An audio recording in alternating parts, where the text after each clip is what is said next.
We all know and use dictionaries in our everyday life, but do we use dictionary in every Python program as well?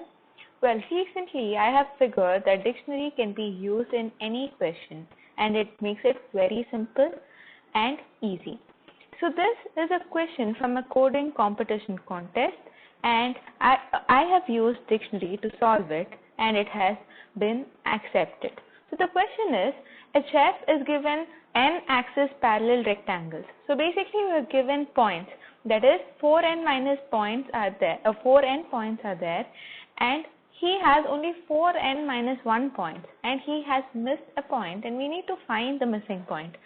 So I have written a code in Python to find the missing point. For this, we don't know the number of inputs. For that, we are taking it in a range, that is letting the user input the number of inputs. And there are two lists, L1 and L2 and N.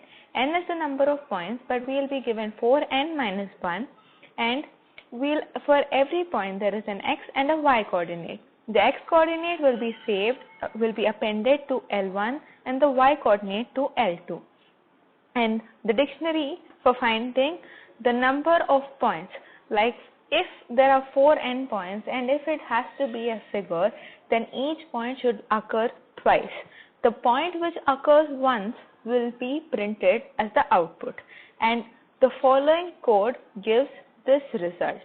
When I code it, this gives the result.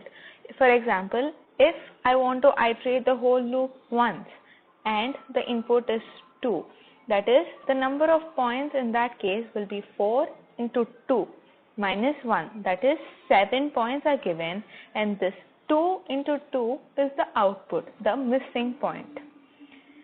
So 1, 1, 1, 2, 4, 6, 2, 1, 9, 6, 9, 3, 4, 3. And when we plot it on a graph, we find that 2 and 2 occur only once, and all other points occur twice. That is why 2, 2 is the output. Thank you.